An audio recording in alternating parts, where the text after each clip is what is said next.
Nobody knows the trouble I feel. Nobody knows the sorrow. Lord, it's me right there, this lonely individual, sending up this prayer in the rings of a smoke signal. My heart says beware, situation critical, all out of space, scraping residual. I'm caught in the sand, it's sticky material. All I can declare is I'm off the original path that was paid with the price that you paid with your life. It's got me stumbling away from the light. So all of my steps like left, right, left. So every test till my last breath is evidence of nothing but your righteousness. Can't stop striving till my life gets blessed. Gotta fight this flesh no matter who you might be. Cause what's true about me ain't the truth about me. Gets much deeper than what you or I see. But if you are like me, you gotta walk by faith. Nobody knows the trouble I feel. Nobody knows the sorrow.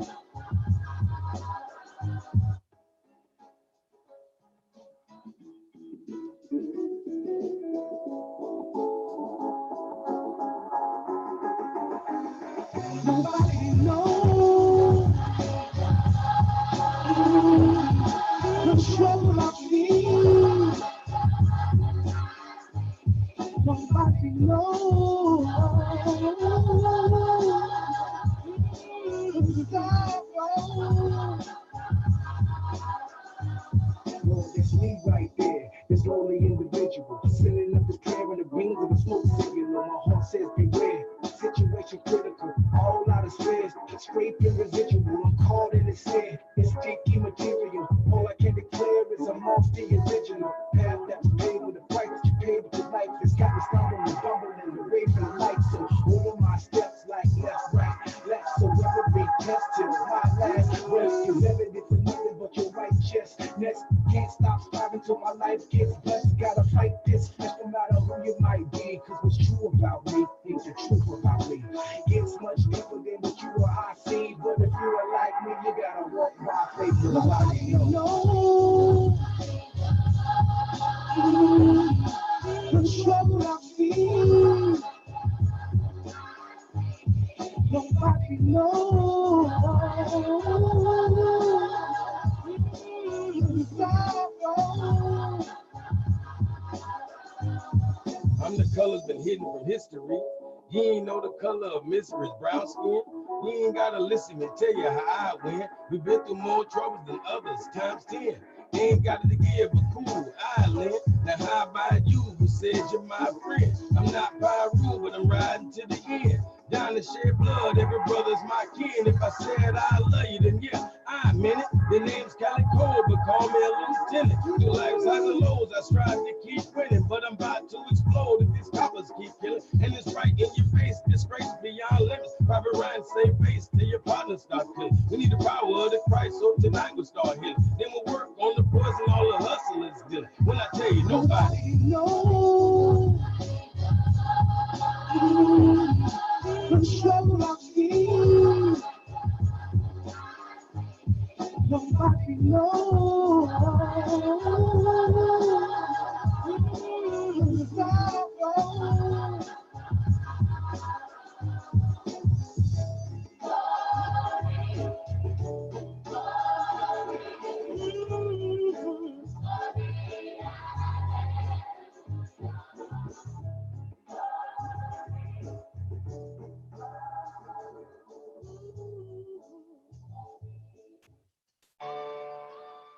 Yeah.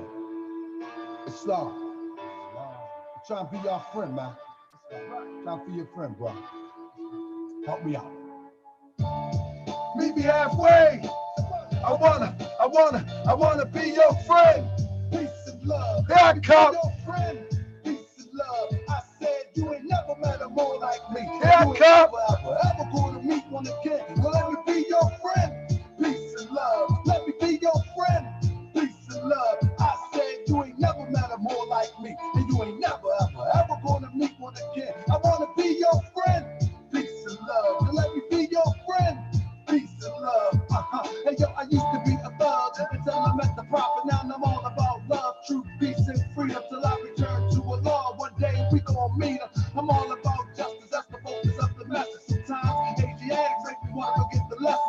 all up in my passion from all the Moorish fashion. All things considered, I start laughing. A grown man with a ponytail, enough to call enough Neanderthal. And he all pale, I mean for real, this is what it comes to, my brother. We got nothing better to do than talk down to each other. Yeah, we can be scholarly, or we can get God. We are the children of our father, and the rest of our mother has nursed us all. And first of all, we beat from out of pain, trying to nurse us all. You need to chill, my brother, and tell the elder the same. Cause on the real, my man, I'm really about them things. I can take the feds off and get back in the low. And return to the state where they used to call me dope. But no, I'm rolling with the prophet of Allah. I want love, not war. Standing on that floor, and I'm holding the square. The compass in the axe, that might be too deep. Yo, let's not get off track. See, our prophet was an adept. Do you know what that is? An Egyptian adept is a brother who lived by the universal science developed in the Nile. We call it Islamism, but it's the same, my child. Sit at the foot of a master. I train you once,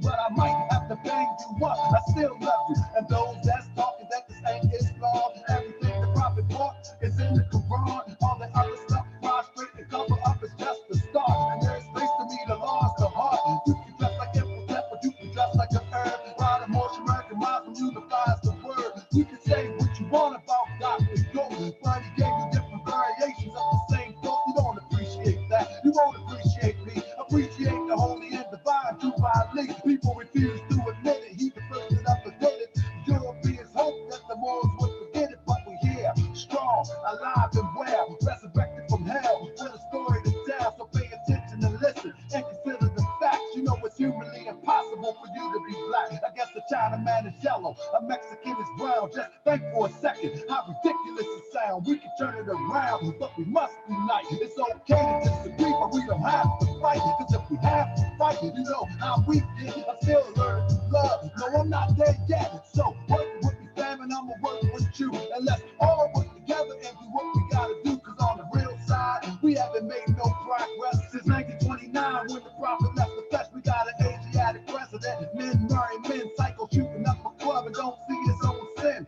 And those that say they conscious, that took your bucks, move straight to Hollywood, straight living it up, and y'all picking it up, straight cheesing and grinning. But it was your friend to help you set it off in the beginning. Be careful what you put in your soul, cause it could blind you. Unfortunately, some people get paid to misguide you, Oh yeah, I wanna be your friend. Peace and love. Let me be your friend. Peace and love. I said you ain't never, and you will never. You ain't never, ever, ever. You ain't never met a boy like this, and you ain't never, ever gonna be one again. I wanna be your friend. Peace and love. So let me be your friend.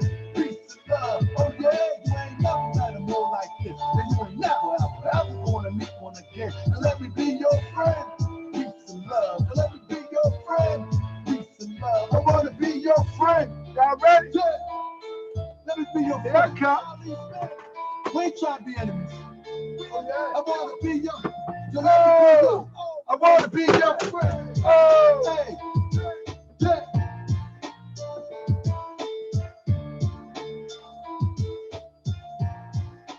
So family, momentarily, we're gonna get started. I hope that y'all shared. I hope that y'all liked and everything. I want to make sure that all systems are go. So before I bring my brother on, I need a thumbs up or something that y'all hear me clear. I want to make sure that everybody hear me clear. This is going to be an exclusive interview. And when I mean exclusive, I'm going to ask the questions from both sides of the aisle.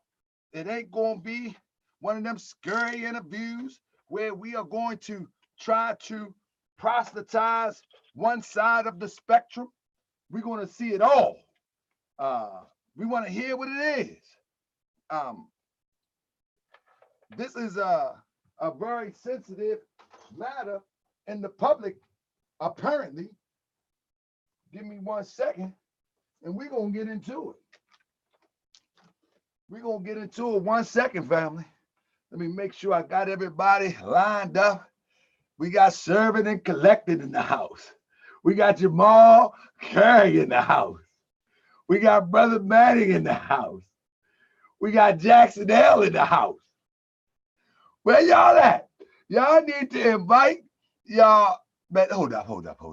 Before I open the show up, family, hold up. Let me stop for a minute. Let me stop for 1 second, family. Y'all know how we do. We got to stop playing. Let me stop playing. Let me open up the show real quick. Can I open up the show? Let me open my camera up. Islam, y'all got to stop playing.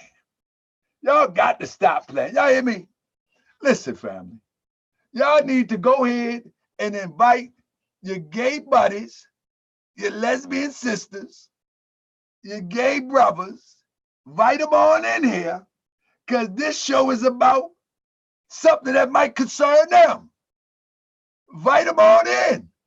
Tell them Hijacking Bay is live tonight with the Grand Sheik and Divine Minister, Brother Kenick J. And we're going to talk about some things that might concern them. Now, before I do the intro, I know we're going to have some Europeans in here lurking. But the Europeans, you know, when we say European, we talk about the so-called white people, so-called Caucasian, whatever. We know you're going to come in. And when you come in, remember where you at. This is Moorish World TV.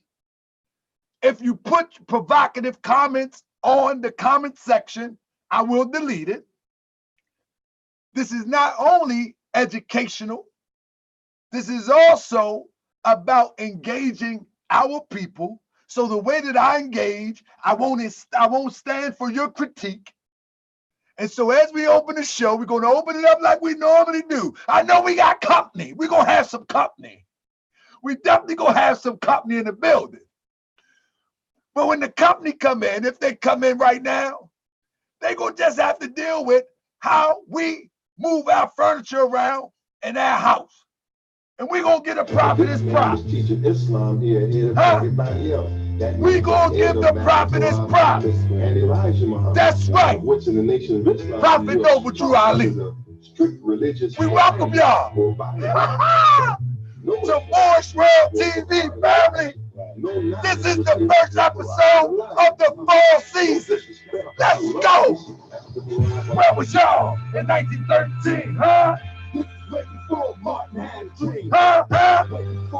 Elijah had fraud. We was in the grave, the land of the dawn. Where was y'all when he was on the milk crate, going hard on 35th State? Where was y'all when he only had his flag on Indiana Avenue, feds on his head? Hey, where was y'all when the enemy tried to kill him, when they said he was a prophet but really didn't feel him? Where y'all at now? Are you with me? Are you down? It's time to stand up. The prophecy is down. Hey, Now what you gonna do about it? I'm gonna go through Ali. He knew about it.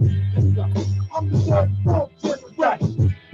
So I ain't worried about all the hate and all the crazy bits that the need to stop. We're gonna build a place for you to run the block to keep them on top. And then he'll set the bottom with the monkey on the prophet and the heart. You forgot him. Hey, you ain't right, this won't right. Flags under eyes, having something both nights. Reading on the book and Johnny in the law. But the prophet was the first. Just for a song. He left the beat clearly cut on the south side. 30,000 long, 49, ready to ride. On boom, on storms, on community. And the boom with the prophet on the what you gonna do to me? I got 17. Come look out. Martin had a dream. That's right. Waiting for Elijah had fraud. We was in the grave. Of the dawn. Oh, Brother Shaw, he was on the middle grade. Going hard on 35th State. that's right. Where was y'all when he only had his flag on Indiana Avenue, feds on his head? Hey, where was y'all when the enemy tried to kill him, when they said he was a prophet but really didn't feel him? Where y'all at now? Are you with me? Are you down? It's time to stand up. The prophecy is down. Hey, I hear you talking, but show me what you produce. The enemy loving, a weed here talking stupid. Up in the court, getting beat up in the hallway. The king crown is on the ground, it's gonna be a long day. Make me wanna cry, can't deny it. See my people so misguided. Why in the world we so divided? All we gotta do is use what the prophet provided. Always trying to take a shortcut, but people win stuff like we on a short bus. The world is watching, our people waiting for us to stand up. And go to war, they say, hey, what was y'all at in 19 dream. Way before Elijah had birth, we was in the grave, the land of the Lord. Hey, where was y'all when he was on the milk crate? Going hard, a very different state. Where was y'all when he only had a flag on Indiana Avenue, fans on his head? Hey! I'm a woman. Got simple enough to know I'm a woman. And ain't gonna never argue with you that I'm not a woman. And wouldn't come in your house or come amongst you and say I'm a woman if I didn't feel in my heart, in my mind, in my soul that I am. Tell you, goddammit, I don't know what the hell you're talking about. No more.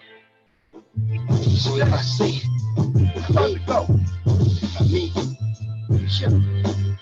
I say it. I understand, baby. Where was y'all in 1913? This is way before Martin had a dream. Way before Elijah had birth, we was in the grave, the land of the Lord. Where was y'all when he was on the milk crate? Going hard, a 35th state. Where was y'all when he only had a flag on Indiana Avenue, fans on his head? Hey, where was y'all when the enemy tried to kill him? When they said it was a prophet, but still didn't kill him? Where y'all had down, or the country held you down? It's time to stand up, the prophecy is down. Hey, the prophecy is down. Hey, the prophecy is down. It's time to stand up. It's time to stand up. The prophecy is down. Hey, the prophecy is now. Family, it's time to stand up. The prophecy is now. What do you believe in and what do you stand for?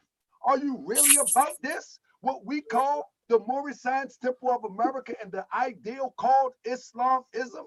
Are you really with this? Just because you say you believe don't mean you won't be tested. With that being said, first and foremost, I rise and I give perfect praise to the universal creator in the vernacular of the Arabic language, Allah.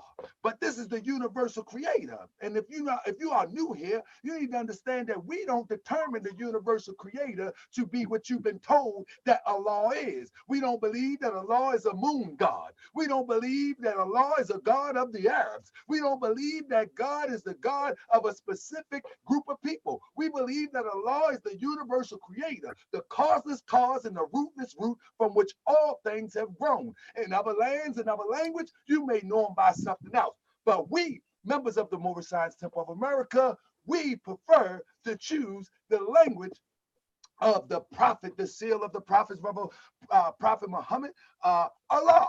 And we extend honor to our Prophet Muhammad, our Prophet Noble Drew Ali, and we extend honor to each and every one of you. We extend honor to each and every one of you and all the leaderships throughout the Moorish Science Temple of America. We also extend honor to the LGBTQ community.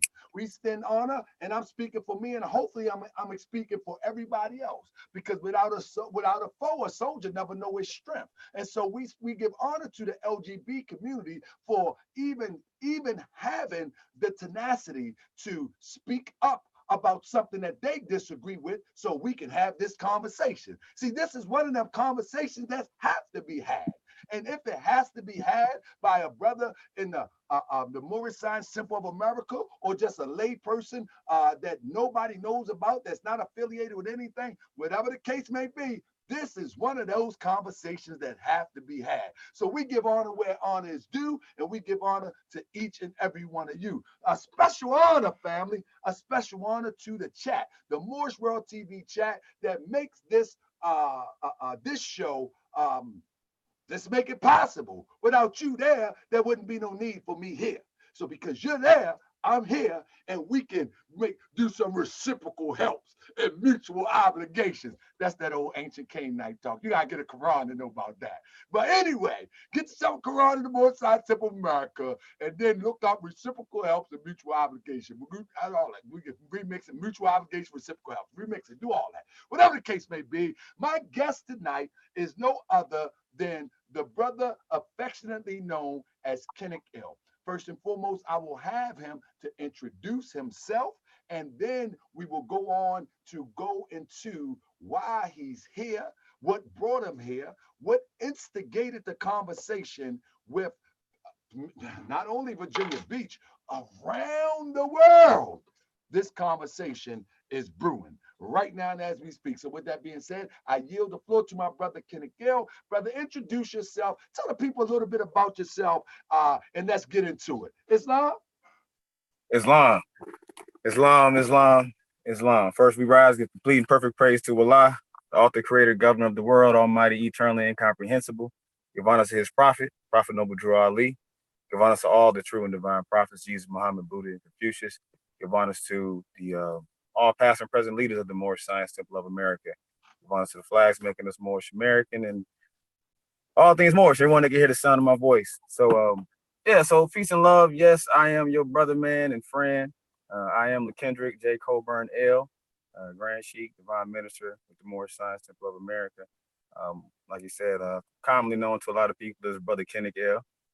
And yeah, I'm here today just to answer some questions, talk with the people, and speak to any concerns that Moors may have pertaining to this topic and this discussion. A little bit about myself. I've been in the Moorish Science Temple of America for about almost 5 years now.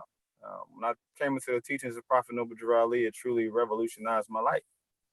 Really helped me understand a lot about myself, my identity, helped me really clarify my my faith, and just so much stuff has improved. So, you know, I don't want to spend too much time because I could just get to going. So I really want to get into it and really interact with the people and answer some of the questions and really get into this.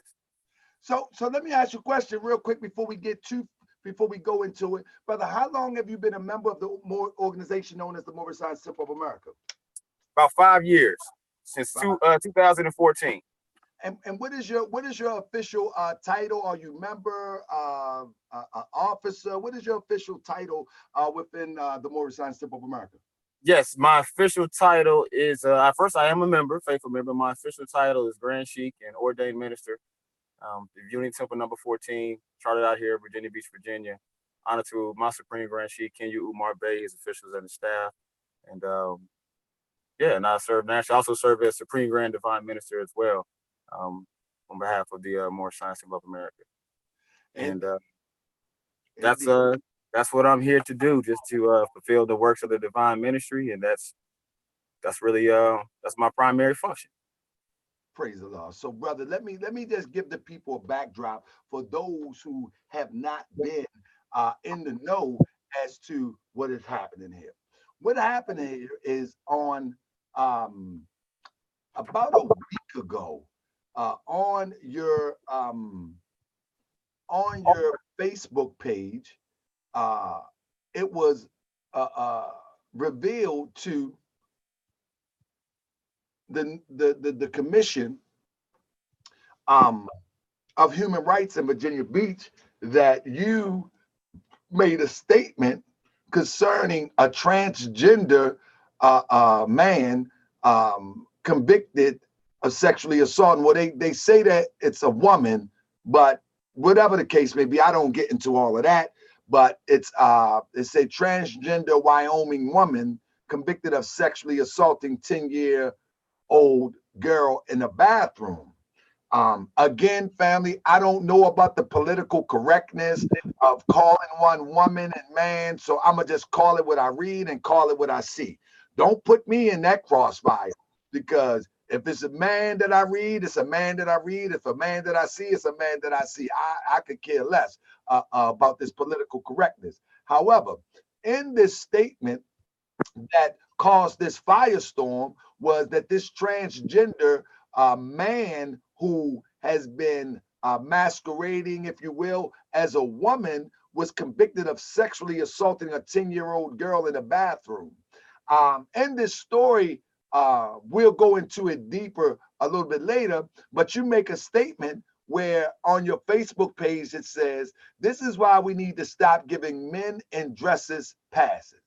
I have daughters and I won't accept them sharing a restroom with a grown man suffering from mental illness. Men trying to be women and women trying to be men is really confusing our children. And I am tired of seeing this nonsense promoted to our children. Those that don't make children can't relate or understand the impact this behavior has on us with children, and it's really getting out of hand. Homosexuality is an abomination to the human race, and it corrupts the hermetic principle of gender by interfering with the laws of nature just to gratify the lower self. Enter the correct bathroom and stop pushing this agenda on our children. Now, brother, I need to ask first and foremost, do you still stand by that statement? Yes, I do. Yes, and really reflecting and even listening to it, it's the truth can be truth is stern and it requires no apology, and that is sincerely my thoughts pertaining to that. I think that we do have a lot of children that are being confused with this new push. One example I can share with is from working with some of the youth in the community. I recall one time the children that came to me and they said they had this book they just put into their school about the boy that had two dads. And the children were venting, and they was like, "Hey, brother L, this isn't fair. I don't understand this." I said, "What do you mean?" He said, why does he get two dads and I don't have one?" That was bothering the children.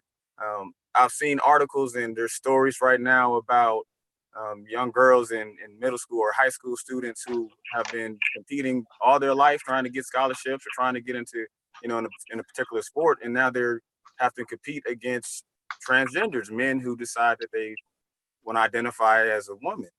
And unfortunately, it's naturally they're able to dominate and they're taking the scholarships, and it's just a lot. It's a lot of adverse effect that it's having. And at the time, really, when I was expressing my views around that, I was sincerely thinking about, all children. I don't think that women should have to share a restroom with the man. I just don't agree with that. I have a hard time with accepting that as being fine. I have children. I have a daughter. I have daughters. I have a wife. I have, sister, my mom. I got family members.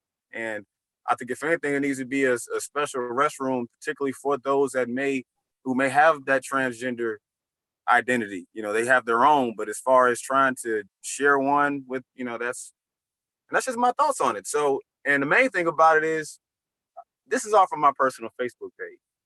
As you emphasize, and a lot of people need to emphasize. So, a lot of this has been taken out of, kind of been taken out of context, and people try to associate it with other areas and things that they shouldn't have. But it is what it is. So we here now to talk about it. But yeah, that's my thoughts on that, man. And I do stand by that post and my statement, my views, and nothing I said violated Facebook community standards either. I'd like to emphasize that as well. So when you say it's an abomination, what exactly are you saying when you say it's an abomination? Yeah, abomination simply means it's something that can cause disgust. And, the Bible actually says literally the same thing. A lot of faiths, can kind of have that position as far as it being an abomination. So it's something that is, it's not, I don't, my personal views, I don't agree with it. I think it's, again, a mental illness. It should be treated. I don't think it's something that we need to frown upon or disrespect or degrade or down anyone that may have that impression. But I just think that it's something that, if you've been a man your whole life, and if one day you wake up and decide that you don't want to identify as that, and you change your mind and you tell us that now you're a woman, for me, it's kind of confusing. No disrespect to anyone, but it's something that I have a hard time with just being like, okay, that's it. It's just so, yeah, I think the abomination is something it can just cause disgust. It's something that I'm not a big fan of myself. So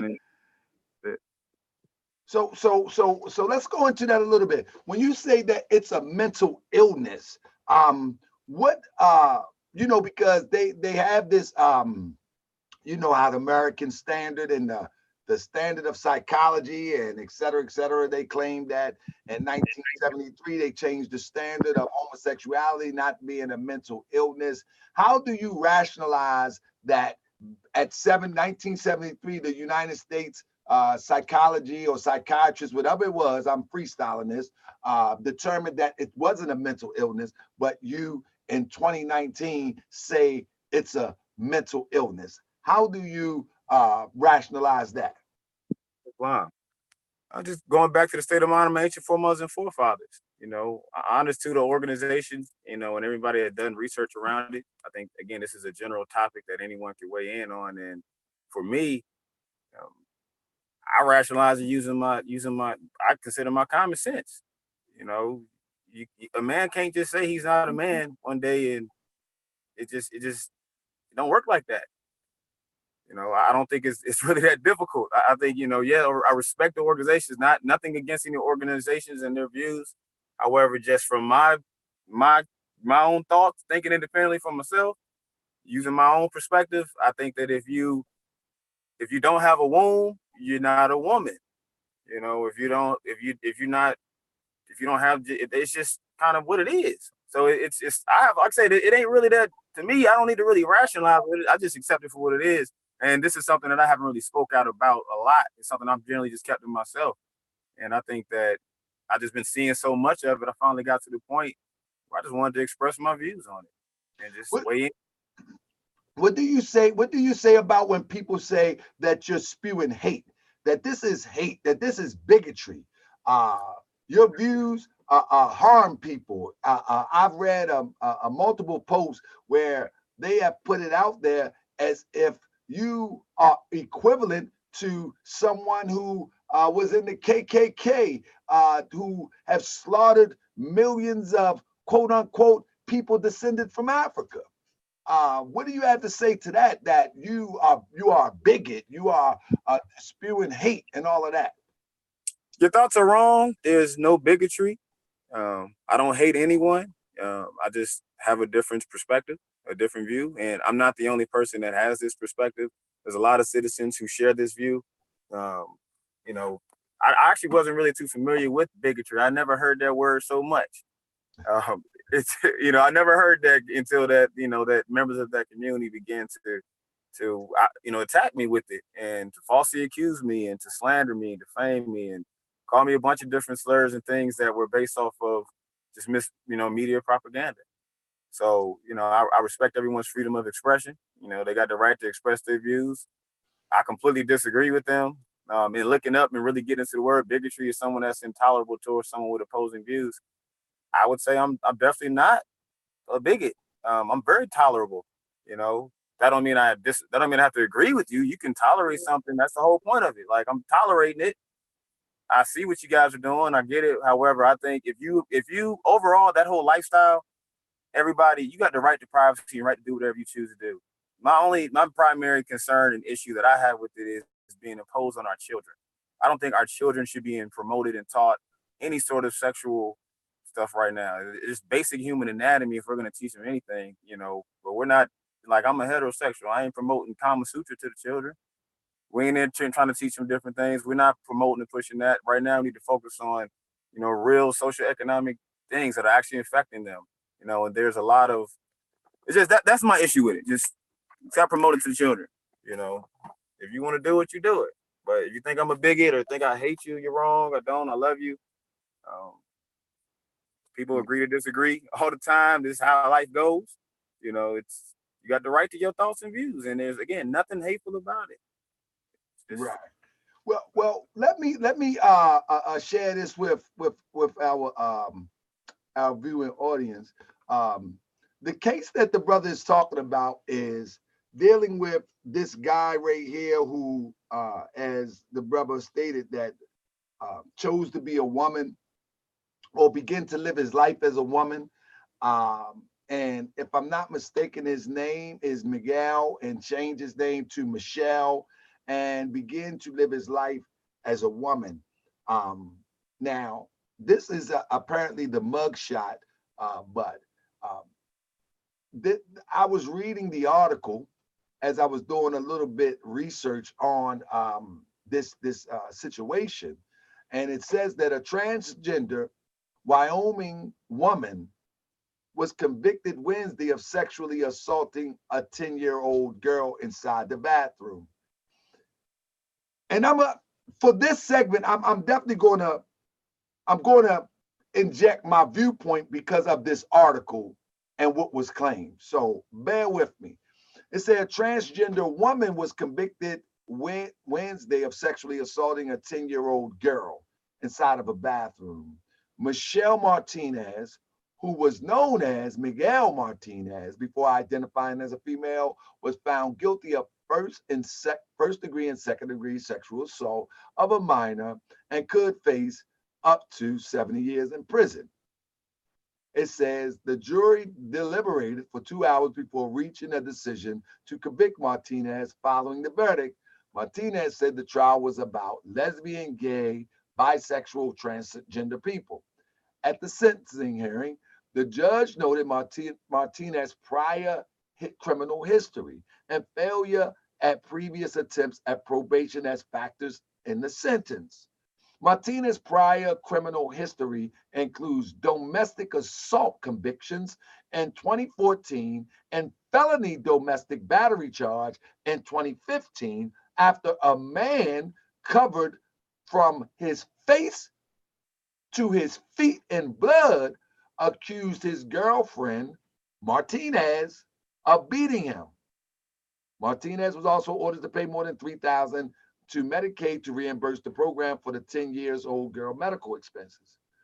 Now, if this supposedly quote unquote woman with the strength of a man can beat another man and cover his face to his feet in blood, one thing I'm wrestling with is no one spoke out against this, but they spoke out against your comment about this powerful man or woman, if you will, attacking another man and now attacking a 10-year-old sexually. How do you feel about that? Because I didn't hear anybody speak out about the topic of discussion while you made the statement, which was Martinez. How you feel about that? I think that's a key point right there needs to be considered in this. You know, a lot of people responded emotionally and chose to try to attack me and victimize themselves and didn't really look into the story and the whole perspective. Because to me, all that does speak to evidence of a mental illness that is posing potential threats to society and the general public. You know, you got people being assaulted, you know, from men to children. And, you know, for even in the expression that was made, you know, Martinez thought that the case was about transgender when it's not. No, it's you're violent. You're assaulting people, and there's a disconnect in there. And there's identity crisis is what I perceive that to be. So I think that this is obvious that the issues were kind of it was diverted and they tried to make it about me and it wasn't about me. You know, I perceived that everything that I experienced as far as being in the news, all this stuff, I took that as more of a personal attack. I didn't really think it had anything to do with the commission or nothing to do with me as a commissioner. That has something else it has something to do with that because that story, even when you look into it like that, that's worse. That's some stuff. That's worse than what I did and said. Like I've never done any of that. I ain't assaulted nobody. I ain't did none of that stuff. I got a clean record. So let's get to how did you find yourself on the Virginia Commission of Human Rights? How did you land there? Let's talk about that. All right. So I you know, I've been volunteering in the community. I run a mentoring group out here in Virginia Beach, Men of Distinction. We mentor the children, 4th and 5th grade children. We've been doing it every single year for the last 9 years. I didn't do it this year. This is the only year I haven't started the program yet. And just volunteering in the community, working with and then volunteering with, you know, through the Moorish Science of America and doing our social duties in the community. I had found out about the Human Rights Commission by Father Jim Park. Rest in peace to Jim Park. He's a good man. But he was the guy who actually nominated me for a human rights award from the Human Rights Commission.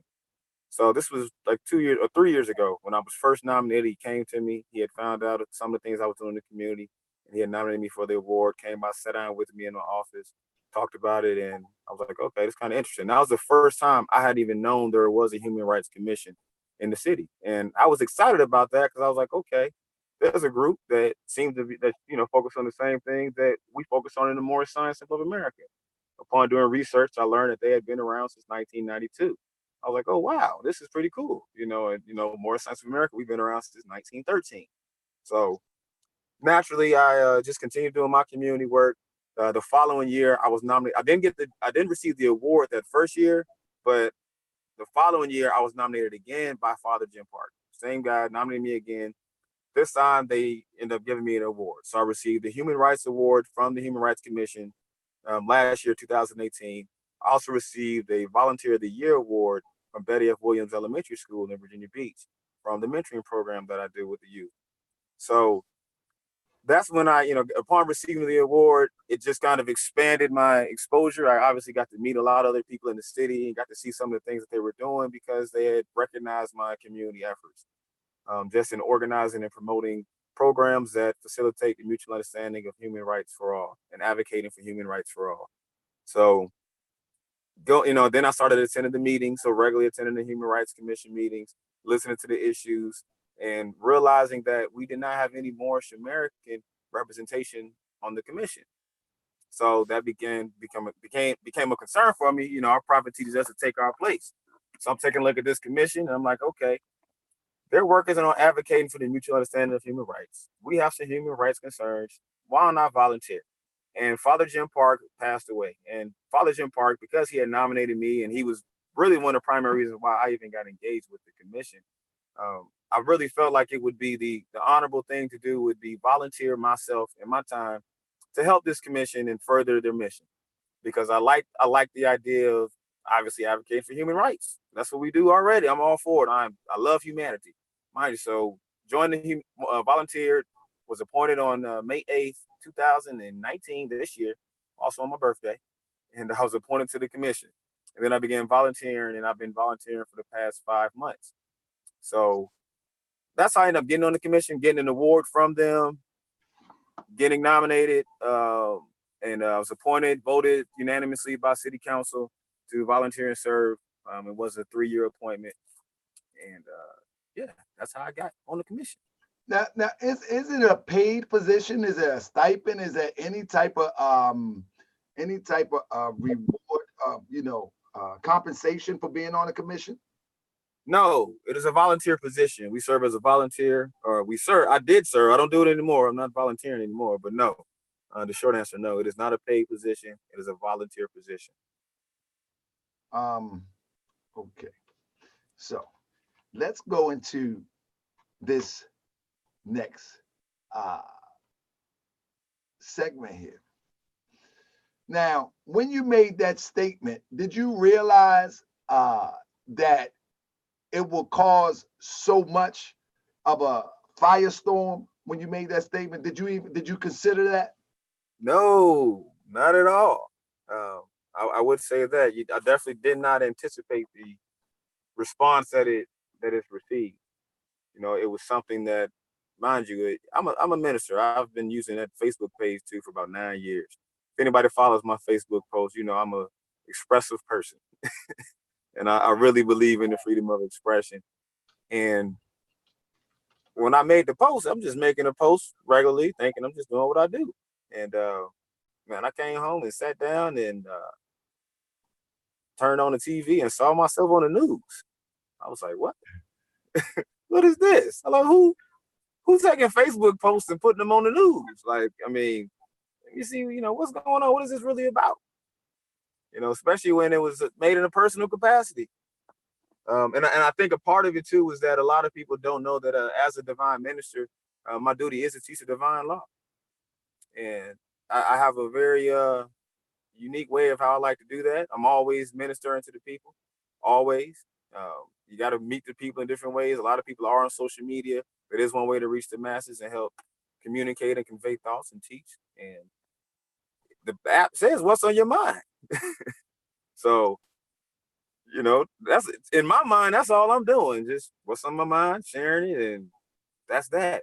But definitely did not anticipate or believe that it would receive this sort of the backlash, at least the negative part. I mean, the negative part was pretty extreme. I got to say that. I was like, hey, that's some hate speech.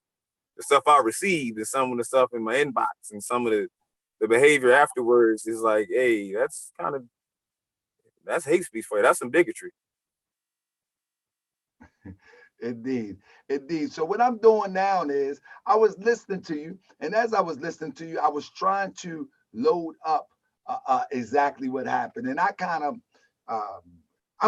honing my journalistic skill, and so in my research, I come to see that when you made that statement, because I make statements all the time. Everybody know me. I'm very vocal. You know, I'm super vocal. You know, about all types of stuff, and but it's different when you are a part of the Human Rights Commission and you basically like me freestyling, freelancing on YouTube. I would imagine it's a whole different dynamic. With that being said, I always consider who's watching, who's listening, who's trying to critique almost everything I say, which I'm really not tripping. I stand on the side of truth and it's all good with me, whatever. Pull up, it's good, it's whatever. But what I did notice with your situation is that it was an organized effort to hunt you down and anybody else who express views that is contrary to the aims and the goals of acceptance of this LGBTQ lifestyle. This is what I found. And I actually found the group that actually sought you out. It's like it seems to me that this group literally troll and look for people to speak out against. And this group that I'm talking about is actually called, and I mean, hey, they want to fight for rights. Hey, good, that's on you. But this is how I see that it happened. It was Hampton Roads Pride. And Hampton Roads Pride, it appears to be that they trolled and they found your post. And one of the things that really stood out to me as I tried to piece this together, it would appear to me that as they accuse you of targeting the LGBT community, it appears to me that you was targeted because of your religious belief. Because everybody on there, I would love to interview the guy who I'm gonna show in a minute and ask him, did he troll every member on that commission, or did he single out you because you had the funny hat on? That's what they would call it, the fez, because that's what it appears to be. And I'm only throwing it out there because of my research, and you're going to see in a minute that all the people on the commission, I would wonder if he was trolled, and I'm gonna tell you, was anybody else trolled? And I'm gonna show you why I say that in a minute. So Hampton Roads Hampton Road Pride unites the lesbian, gay, bisexual, transgender, LGBT, and allied communities in support of inclusion, dignity, and equality of all people. Get involved. That's a little bit different to me than trolling and trying to find issues to remain relevant. And that reminds me of a Brother Polite move, but that's another story. But anyway, when I did the research, I found that this guy right here, and I'm not even going to say his name because I'm not going to give him a plug, but pause. When he found you making the statement that he felt was bigoted, if you will, this was his statement on Twitter. Take him off the commission now. City Council, you need to act now. You support equality for all, so do your job and remove him from the board now. Councilmen OMB, please work with whomever you need to make this happen. You and the council have worked hard for equality for all. Passive aggressiveness. Let's get him off now. The commission president defended him. That's a no-go. Get the homophobe. I would think he was trying to say off now. This is a calm statement. The next one won't be. Remove him now. Get the message. No excuses and no spin. Understand? How did that aggression make you feel when you hear me read that? Or have you ever read it? Have you read it? Wow. Nah, that's my first time seeing this. That's pretty humbling. That's like, wow. There's definitely some aggression there. I'm surprised that anyone would speak to any city council official like this, or even approach any elected official in this manner. Any citizen would. That's pretty wow. Yeah, when I begin to reverse troll, because I feel that he trolled you because you stood out amongst the regular. If you didn't have a fez on, I feel as though, this is my opinion, if you didn't have a fez on, if you didn't have your ancient Moorish garbs on, or the way that people see you, I feel as though your statements probably would have been like million other statements on personal Facebook page. But something is telling me that what they're accusing you of is actually what they're demonstrating. If you feel me. Anything you have to say about that? Yeah, I mean, I kind of can see that. I mean, I see the resort to name calling me a homophobe, and yeah, it kind of what it looks like to me. Like, to me, this is some bigotry at its finest. Absolutely. And I don't want to be Fox News and be one-sided, but the brief research that I did, and I'm pretty sure I can dig up some more. The brief research that I did on social media points in that direction. So when we look at Hampton Roads, and it's a video on Twitter. This video here, I don't know if you've seen that, but it's been on the news and everything. In this video, he's more statesman-like, if you will, and not as a passive aggressive in this video, but I won't play that. But Hampton Roads, it says, serves the community by providing a home for the nurture and celebration of LGBT organization, institutions, and cultures, promoting strong community partnerships, increasing public affirmation of LGBT individuals through education, advocacy, and outreach, issuing over 52,000 in scholarship over the past 12 years. Hampton Roads prides itself to empower all LGBT and allied people. It encourages them to stand as unique individuals and together as a community with creative, social, economic, and influential force. When, being a Moorish American, I look at words. I look at words, and I look at how words demonstrate the energy that people may not catch. Right.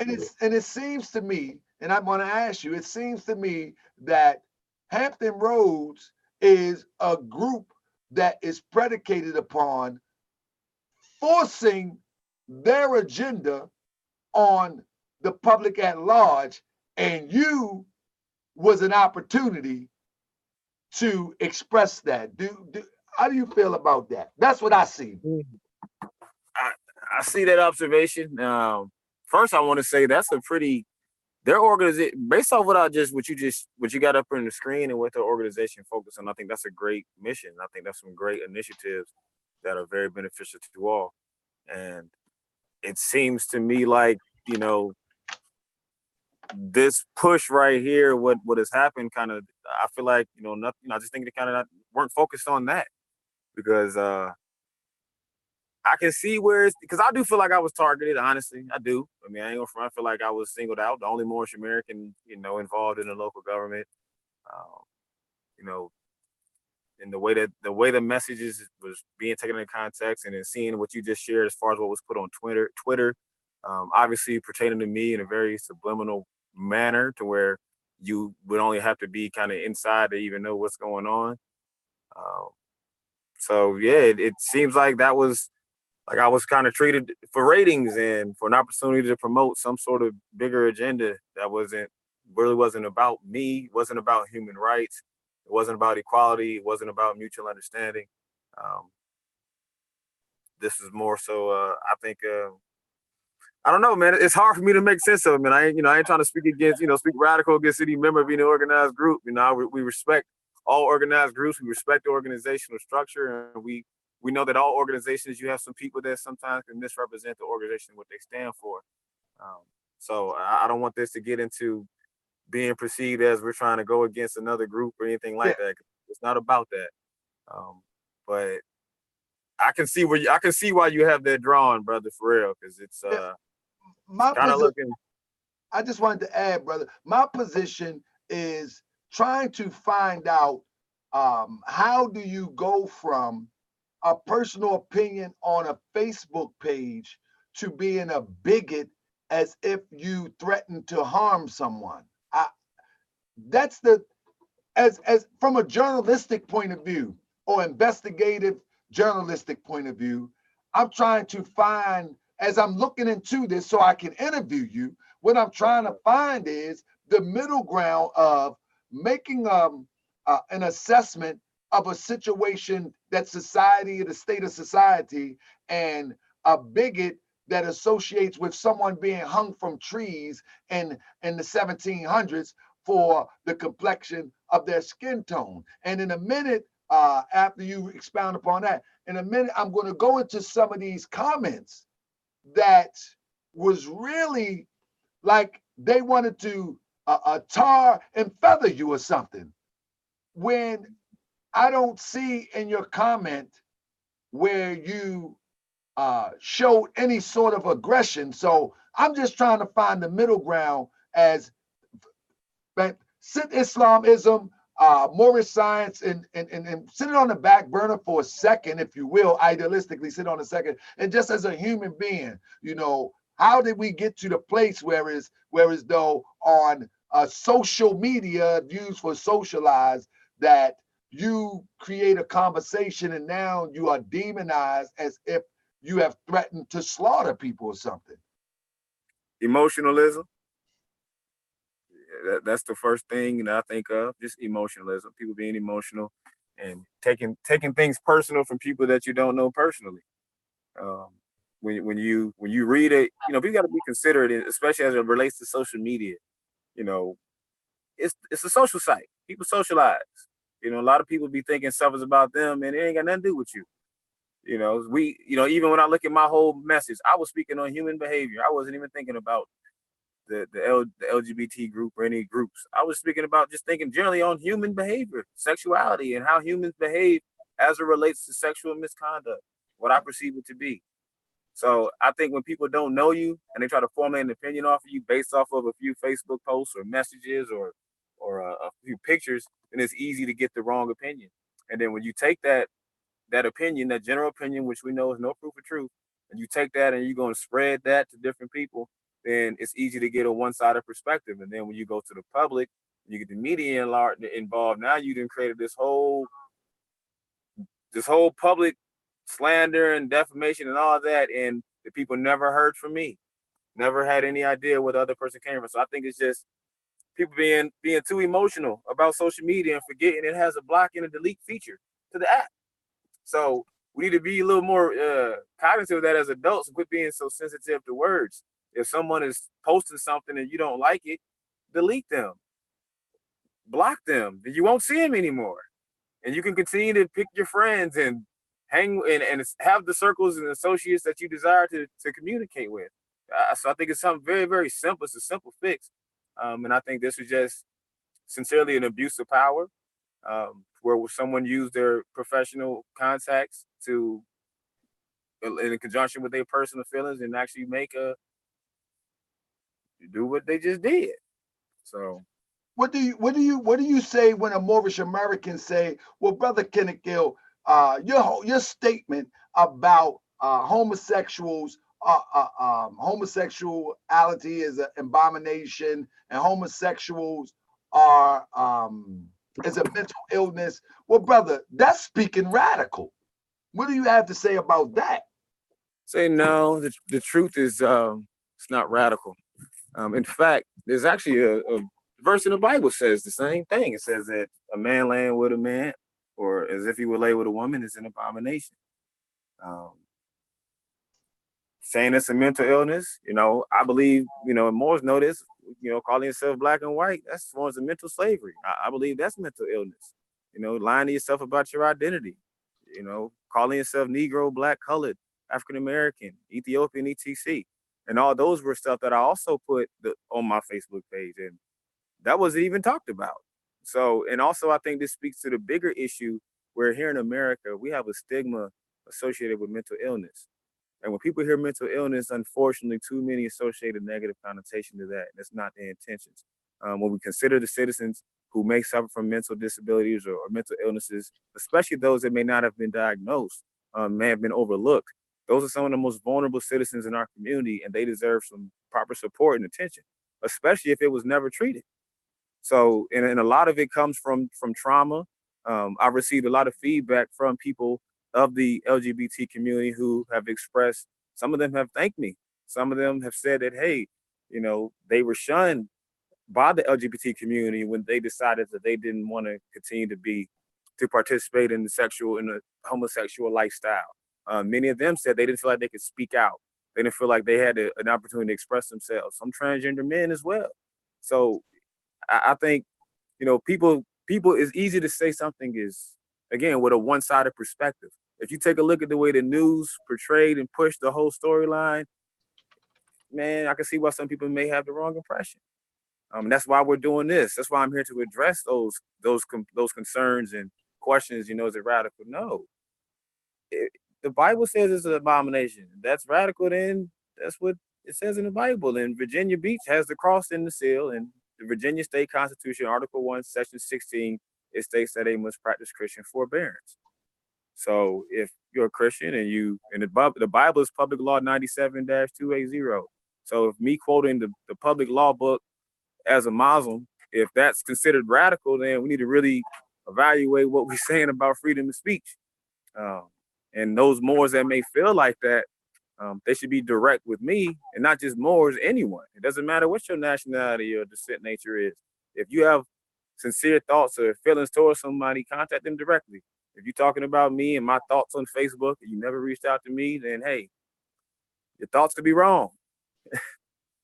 Indeed. So let's look at some of these comments, and let's have you respond to some of these comments that I've seen online concerning these issues.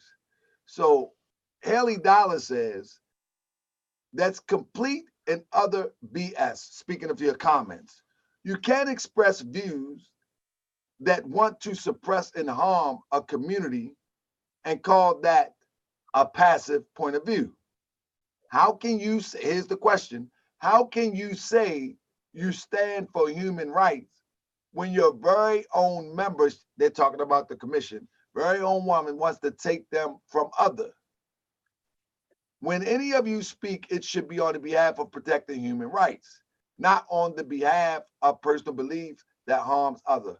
Do you think preventing a transgender person entering into the bathroom with one who's born of a sexual orientation as female and one that chooses to decide to be female, do you think that's taking the rights from someone and harming someone?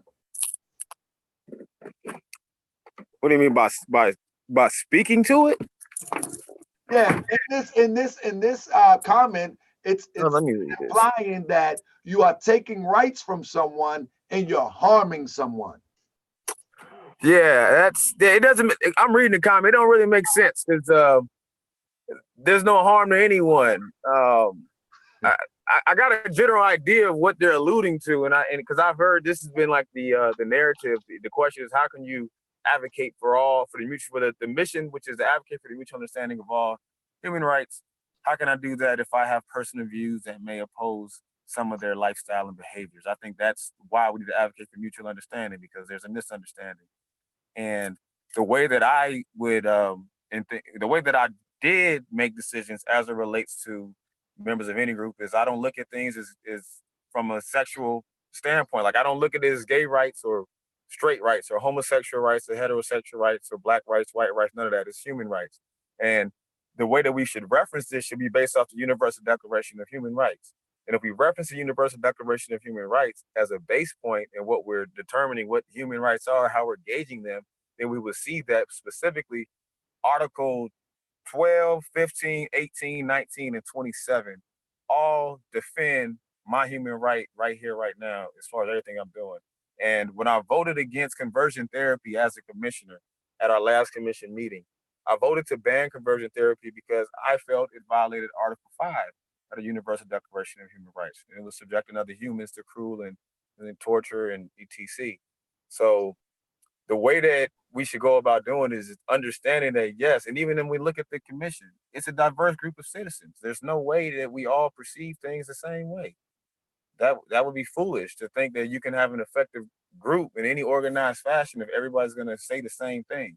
So having opposing views, having different opinions, that's what a republic is all about. And that's the way we have effective government. So, you know. So what did you, now let's expand upon that. What did you say again? Can you explain what you voted against? That I heard you mention? There was a vote, conversion therapy. There's been this form of therapy that's been promoted to people, and it's upon research is deemed to be, a form of torture. And the Human Rights Commission had an option. We were able to vote on whether or not we supported conversion therapy or supporting them banning conversion therapy from the Commonwealth. I voted in support of that along with the majority of the commissioners, because from a human rights standpoint, it was a violation of human rights, just to my understanding. That's why, as a commissioner, my vote is against that. And that was something that was being brought to us from members from the LGBT community. But I wasn't looking at it like an LGBT standpoint, because I don't think that LGBT or any group has, should be getting any special preferential treatment. It should be basic human rights for all. We all are, should be treated equal and fairly. So, what I use my basis for voting is the Universal Declaration of Human Rights. That's just one of many reference points that I used when I was volunteering as a commissioner. Indeed. So we have somebody that said, no, we'll get to that later. Let's get to some more of this. So Margaret Parsons says, this gentleman has no business serving on the Human Rights Commission. If he only supports rights for some classes of people and not all, he should resign and leave to the seat and to someone to understand the principles of fairness. His remarks are shameful and bring shame upon the entire commission. With that being said, what compelled you to resign from the commission if you still stand on your statement that it's a mental illness, it's an abomination, and what compelled you to resign? First of all, it's a volunteer position, first and foremost, and it ain't worth all this extra that the people are doing. People really blowing things out of proportion, and it's. I perceive, like, even reading her statement and reading the response to a lot of people, I think it's a shame. I think it's sad that we here in America have freedom of expression and freedom of speech under attack like this. And for so many citizens, those who know me in the city or throughout the world, who know my character, know the type of person I am, when you saw what took place, it was clearly slander and defamation of character, clear as day. Multiple human rights were violated, freedom of expression was violated, and I'm literally suffering on the account of my religious conviction. And from the way I'm being treated, it's impacting my civil capacity. And when they called a press conference, there was a press conference they had. I've never seen this before, but they had a whole press conference, and I saw, leaders from the city, as well as different leaders of their community, stand up and literally have a press conference around my personal thoughts and try to use it to promote whatever it is that they're talking about. Because a lot of stuff they were talking about had nothing to do with me at all. Had nothing to do with me. But the fact that they even did that, and the majority of city council said that I was, I forget how they worded in the letter, but essentially they signed a letter saying they didn't think that I should be volunteering. There was one who did, and I honor to her for being that one that I think was fair, and being sincere and actually allowing all parties involved to communicate before she rushed to judgment and respond off emotion. However, because the majority of them had expressed that they didn't want me to serve, we're not here to overthrow the laws and constitution of the said government, but to obey hereby.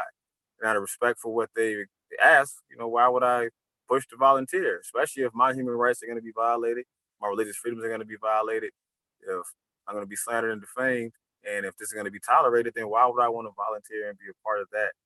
Whereas, I got a family to take care of, man. I got life to live. I got a temple to focus on. I got a nation to uplift.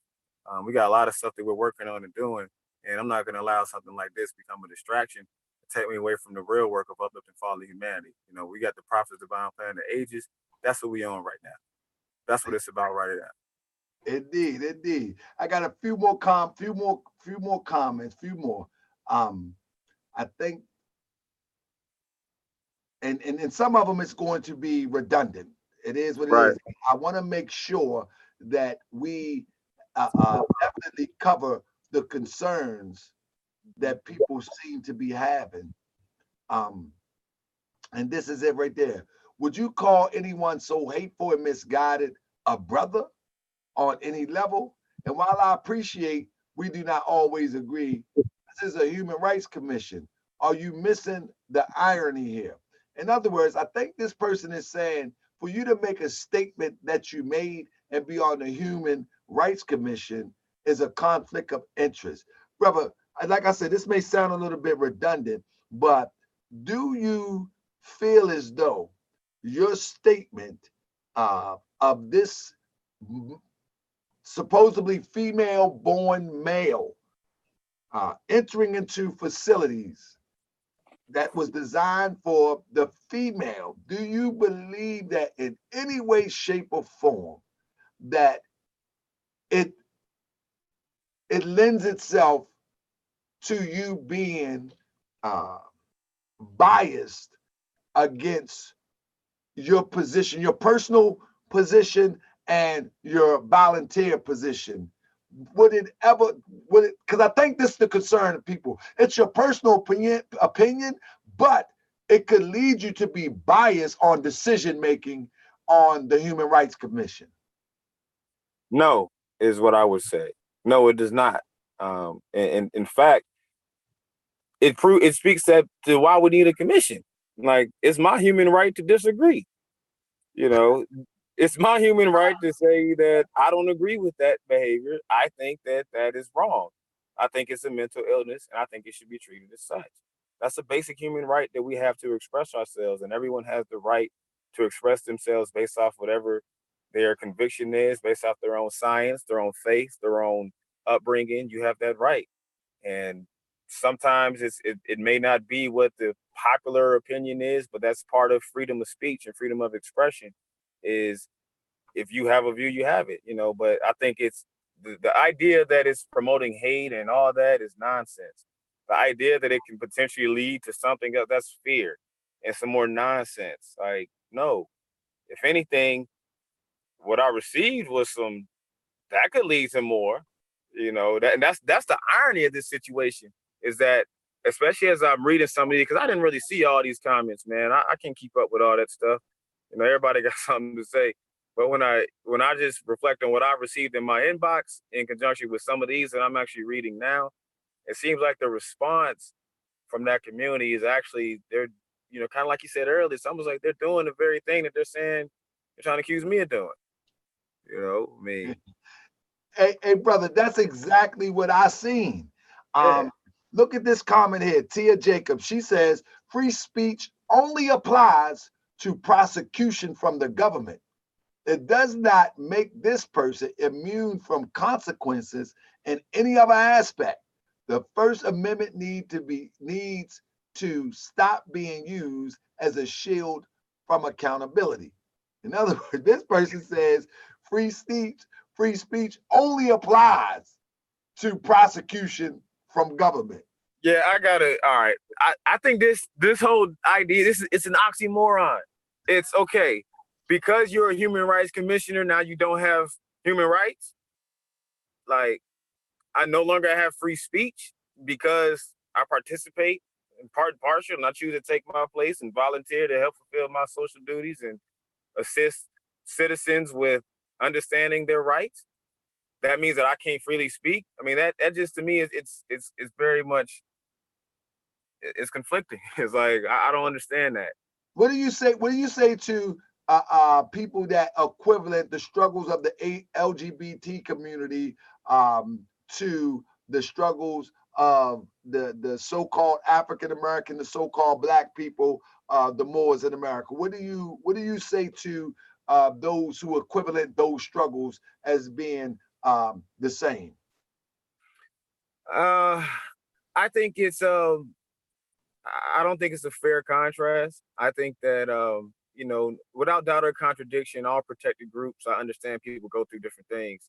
However, when I look at, I could reference a little bit of statistics. I did it in another video. I don't have the data right here in front of me, but I can go right to the top of my head. There's some data that came out in 2015 from the FBI pertaining to hate crimes in America. And what I'll do is I'm gonna take a picture of this and I'm gonna send this to you, brother, so you can share this, maybe add it to the video or something later. But in 2015, hate crimes in America, and the total number of hate crimes in this book that they released, they published this data on, it was roughly about, I think it was like 17.8% of the hate crimes that were reported in America were against people that were biased on the basis of their sexual gender, sexual orientation, or gender identity. Those were 17.7% of those hate crimes were on the basis of that. And that was one segment from this graph. Then there was like 17.9%, I think, was people who were discriminated against on religious bias. And as we know, as Moorish Americans, as Muslims, we experience a lot of that. So on the basis of religion alone, with our religion being Islamism, that's already equivalent to the level of bias of hate crimes that were reported in 2015, as it equates to different groups of the protected classes here in America. Now, I think what was it? I think 59. Don't quote me. I'm gonna send the graph so we can get the accurate numbers. I'm going off the top of my head. I done read this plenty of times. I think it was like 59.2% of the hate crimes were targeted against individuals who had experienced a bias on the basis of their ancestry origin. So that combination between ancestry bias or religious bias was roughly 78% of the hate crimes reported were against citizens who had experienced a bias because of their ancestry or their religion. That directly relates to Moorish Americans and what we experience. So roughly about 80%. In contrast, about 20% was based off of roughly 20% was based off of those who had experienced it on their affiliation to their sexual gender or gender identity or orientation. So that means that our members of our protected class were actually 4 times more likely to experience a hate crime in 2015 based off of this report that was submitted, that was published from the FBI in 2015. And I will take a picture of that report with the graph and everything included, and I'll send it to you. And you can analyze it. I'll even post it on my Facebook page since everybody is watching that. And they can share it. You can see it right there. That's published data. So that's just one way I would speak to that. So I think the comparison as far as being a member of a protected class, experiencing hate crimes and experiencing hardships, yes, a lot of us can relate and understand. But I don't think that anyone can truly understand what Moorish Americans have experienced here. Going back to what our people did during slavery, and we have yet to be compensated for what we've done. Our people have done so much work in America going back to antiquity. Our contribution to civilization all around the world. It's time for us to get recognized, and we're going to teach it. That's why we're doing what we're doing. So I respect, and I ain't trying to minimize anybody else's hardships, because I don't think it's, a hardship is a hardship, but I think we got to understand there's a lot of human rights that are being overlooked, and a lot of people that have been violated. My people hurting, my people suffering, my people going through a lot of things. And I think we need to consider that when we're talking about human rights, because I think a lot of this discussion, a lot of stuff has been centered around a group that was not. This ain't about that group. This is about human rights. This is about humanity. This is about uplifting for all of humanity. And it's our turn to focus on what we need for our people. We got social economic issues, and members of other protected classes need to really band together and not try to attack one another. Because if you can understand what it means to be discriminated against on the basis of not being fully understood or being different, then imagine if it's your religion and your ancestry that is being challenged. And every day you got to deal with them calling you Negro, Black, and colored. They call our children Negro, Black, and colored. So yeah, that's my thoughts on it. It's there's no comparison, man. No disrespect to anybody, but our people have. It's our time. it's our time to get right. Well, let me ask you a question. Do you think and these are some of the questions, as I told you before, I don't hold back some of the questions, and I think you well qualified to answer due to what I've heard, how you answer. Do you think being gay is a choice? Yes, I do believe so. Yes, absolutely. I think you choose to, because thought is the cause of it all. I think that we have a lot of times we underestimate the power of our mind and our ability to think and what we can create and what we can do. And I think if there's any behavior that we don't attribute to thought, then we kind of forgetting who we are. Like everything is a result of your own thoughts, as a man thinking. So, one day you can choose to be, another day you can choose not to be. But I think when we look at nature, how nature is created, and also I want to touch on this, chapter 35 of the Holy Koran, the Moorish Science Temple of America. I got to demonstrate on this portion. Chapter 35 on religion, instruction 21. It says, Allah has so kindly tied our duties to our nature, and obedience to his precepts is happiness to thyself.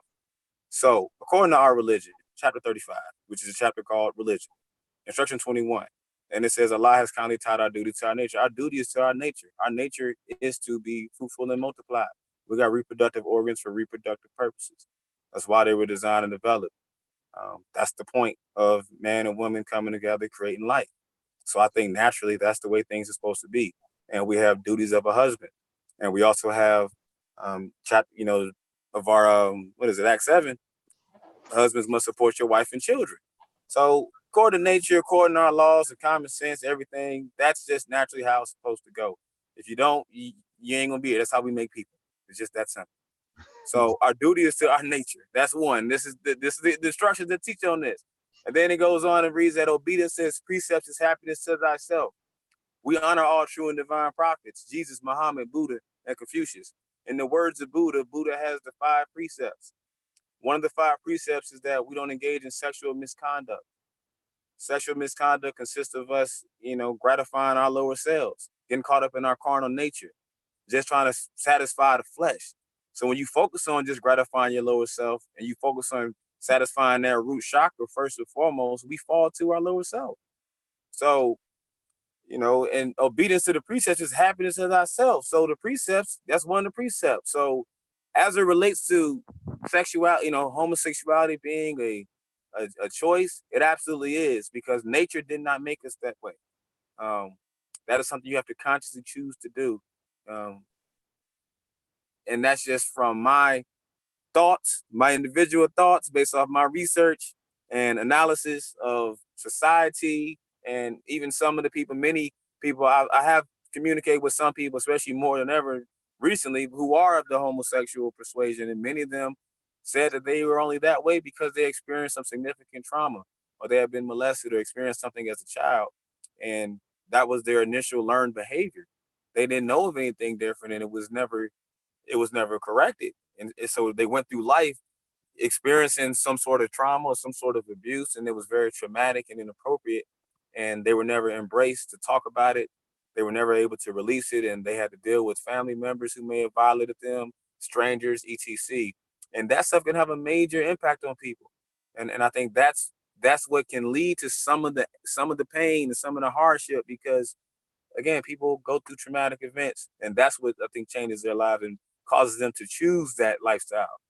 But it's certainly a choice, in my sincere analysis. Would you well, I guess it's an abomination, so it would be considered evil, I guess. I don't know. I don't like to use that term. I don't think it's evil. Yeah, we know evil is a myth from our lessons. We taught that, a lot of this stuff is an illusion. So I didn't even want to use that word. So Islam. So let's see what else I have here. Let's ask a weird question that I discovered. Somebody made a statement that God made all of us, gay, straight, and all. How do you respond to something like that? That God made us all. He made gay people. He made straight people. He made people that don't know what they want to be from day to day. How do you respond to that? And we should not criticize anybody where they find themselves in the spectrum. Yeah. We are all created with certain inalienable rights and endowed us by our creator. And Allah made me. And I respect their views and their right. Everybody was created equal with certain inalienable rights. And just because we disagree with how someone is choosing to publicly teach or present themselves sexually, it doesn't mean that we don't love you. It doesn't mean that we hate you. And I think that's the part that people need to accept, is that we can disagree in love. Love heals, builds, and destroys. So it can destroy some naught and some confusion and misunderstanding through sincere love, because it leads to us having compassion, sitting down, talking like we're doing here and addressing this stuff. So I think if people think that just because we're saying, hey, just I'm expressing a difference of opinion, that means I don't love you or I love you any less, I think that's so far from the truth. So, yes, Allah is love. We all made, everybody has their rights and everybody has their freedoms of speech and freedom of expressions, and they're free to choose and do whatever they choose. And just like my freedom of expression has consequences, their freedom of expression has consequences. I don't agree with their expression. They don't agree with my expression. I don't hate them. That don't mean I hate you. You ain't got to hate me. That just means that we know, as it relates to that particular subject, we're going to have different views and different approaches towards it. That's the beauty of humanity. That's the beauty of us talking about it and communicating it. So, I think when people push that rhetoric, I think that's a false narrative that we're here to shut that down. Now, we learn to love instead of hate. You can't hate up close. Bro, I definitely agree with that. One thing I do want to say is that, how did you feel when the mayor of Virginia Beach made the statement that you are a homophobe? That's what he used. I would say. Did you met? I'm pretty sure you have met the mayor before, right? Yeah, I'm friends with the mayor. I love the mayor. He's a good guy. I think Bobby's a really good man. I think he's a good mayor. I think he's doing the best he can to lead the city right now through a lot of tough times. The city has experienced a lot of hardships, and he's dealing with a lot. And I think with this situation, I think he was wrong in his choice of words in identifying me and in that manner. But I would say that he's under an immense amount of pressure, especially now, I saw the stuff that was put on Twitter. I wonder who else or how else, what other type of communication was done like that has led to that sort of response to something that, quite frankly, was a general Facebook post. So, I think the overall, I think that the public, the response from a lot of the city officials was a little premature. I think that is something where, if anything, they should have contacted me. I do know the mayor. I know a lot of them. I still love them. I still think they're good people, and I think they have a mighty task to serving in the public. I understand it. I still serve in the public, so I get it. It is what it is. The public is ungrateful and unstable. So sometimes you got to make tough decisions, and especially when you're representing a larger group, or you got to be considerate of all of that, and that's me as well. It's one of the reasons why I had to step down. I represent, if anything, I'm with the Moorish Science Temple of America. I'm a Muslim. I'm with the Moorish Divine National Movement, and I got to focus on that work. So I love the mayor, but it's a bunch of mayors around the nation that we got to work with. There's a bunch that we got to get to. So, it bothered me when he said it. It hurt me because I'm like, Bobby, come on, man, you know me. But it's whatever. It's freedom of expression. I respect everybody else's. That's why I respect mine as well. So that's an example of him and I. We agree to disagree. And still gonna sit down and work with them. We still gonna build bridges. We still gonna come out and make sure this is a positive outcome, and everybody does grow in understanding one another and working together, regardless of your sexual affiliation, gender identity, any of that. We're gonna get to the point where those things are really secondary, as they should be. Let's focus on human rights and let's get to that understanding. So I respect Bobby. I respect the city officials and what their opinion. And that's that. Indeed. Now I'm gonna give you a few pictures, and because one of your main concerns is that you don't want your children influenced by this behavior or this sexual orientation gone wild, where one was born a man can now say he want to be a woman, and now that person can sit in a stall or stand in a stall next to your daughter in the same stall, or vice versa. So the image of that frightens me. I mean, I ain't scared of much, but I'm like, oh man, I don't have no daughters. I have 5 sons. Oh, but if I have a daughter, man, the image of one moment real quick, the image of someone in the stall while my daughter is about to use the bathroom, and this person, even in a drunken stupor or looking like this, going into the bathroom. I mean, that should bother anybody, gay, straight. That should bother anybody. Man, yeah, we got to consider the human rights for those girls. We got to consider what's right for them. I'm a man. I don't think we should share a restroom with a woman. Period. Not in a public setting. And having daughters, having nieces, we got to protect them. We got to think about what's in their best interest. And adults you got to stop being selfish around this. This isn't, to me, this is almost a no-brainer. And even some of the responses that I've received from some transgenders, they actually agreed, and they said that they're glad that I'm speaking out against this because they're tired of a few in their group that are choosing to misrepresent their views by promoting this agenda, this ideology. And they were very, very respectful. And they literally sent me a message thanking me for this, wrote letters to the city as well. So I think, not just me, I think an overwhelming number of citizens, the vast majority, agree and are starting to see this as a concern. And in fact, I read an article the other day, and it expressed how there's lawmakers in Georgia are working on legislation now to make it a felony for anyone to try to help children with changing their gender.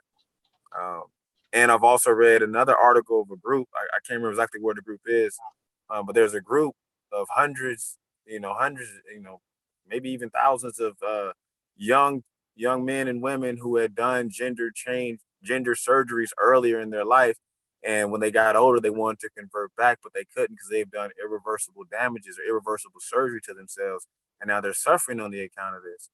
So I think that again, the idea of sharing a restroom is no question. And more importantly, the long-term psychological damage or psychological effect it has on a person when we continue to just allow or promote these types of things and not be considerate of the other perspectives that it creates in our society. And when we create a situation where people are shunned for freely expressing their views or expressing a position that may be different, then you almost create a real hostile environment for some people because they don't feel they can express their thoughts, and that's the worst thing you could do. You don't want to make anybody feel like they can't talk. That's how people end up blowing up and really losing it, and because they don't feel like they can communicate. My father committed suicide when I was 10 years old. What caused him to do it? I don't know, but I know a lot of people do commit suicide because they stress, because they don't communicate, they don't get stuff off their chest, they don't talk about their problems. So, and so that's it. I know I kind of went all around the place with that.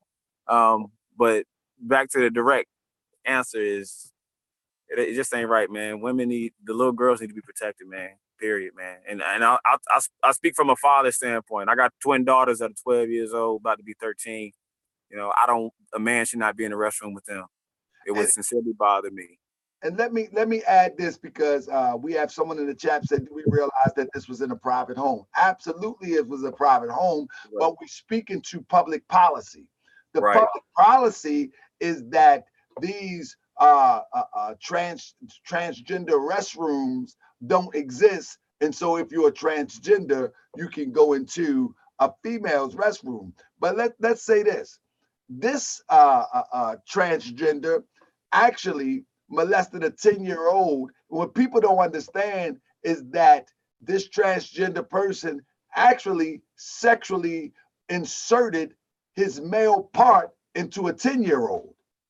Now, I mean, I don't know what more do we need to know to try to not set the conditions for this to happen.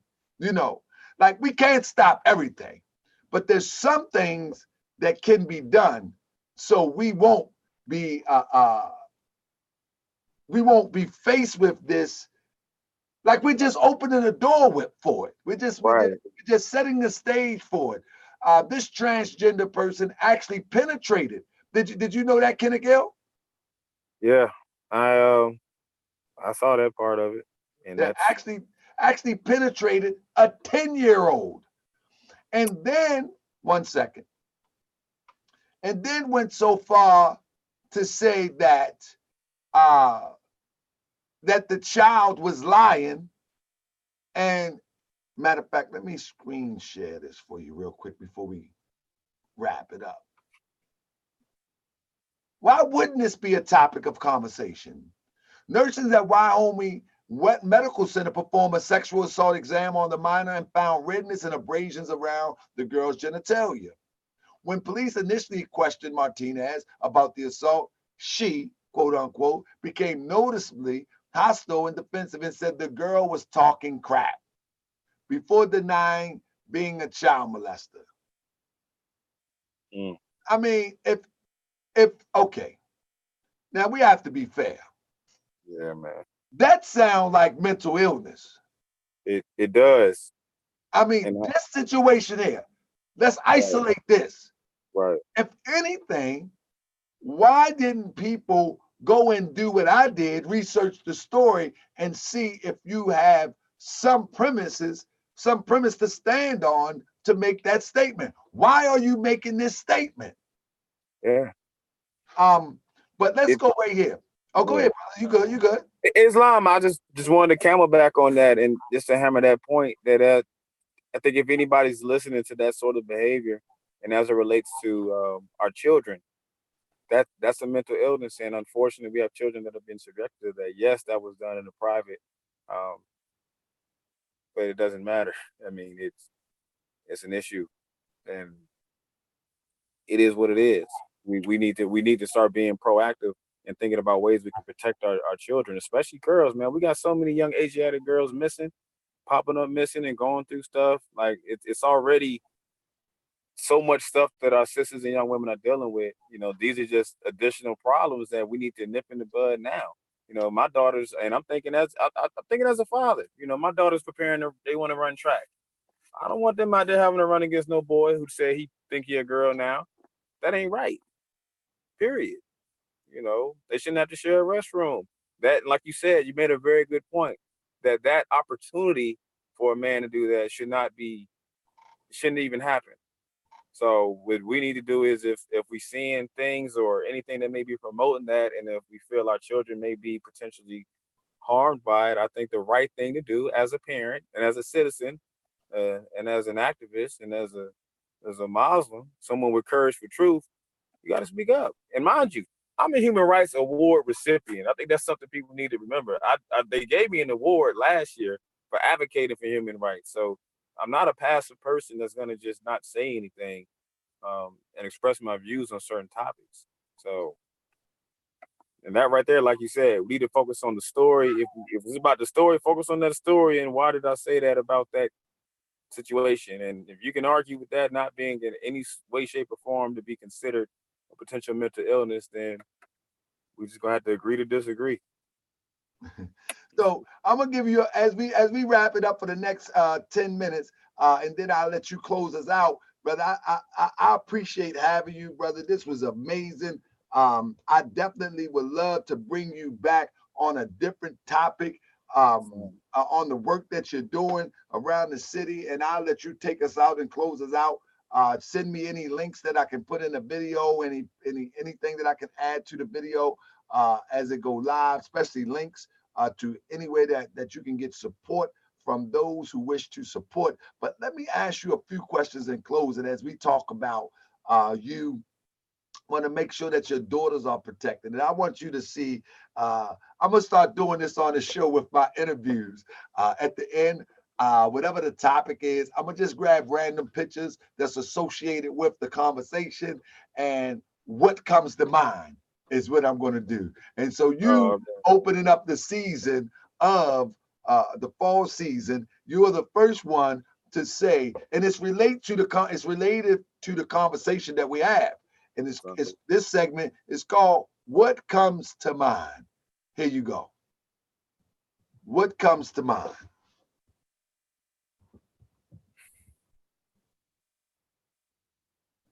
Freedom of expression. All right. Freedom of expression. Number 2. What comes to mind? This is, he is a she is a he impregnated she, who is now a he, but is really a she because only she could get pregnant, not he. What comes to mind? It's unnatural. It's kind of confusing.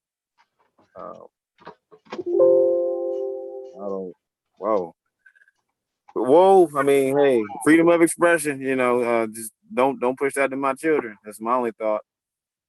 I don't like my children being subjected to stuff like that. And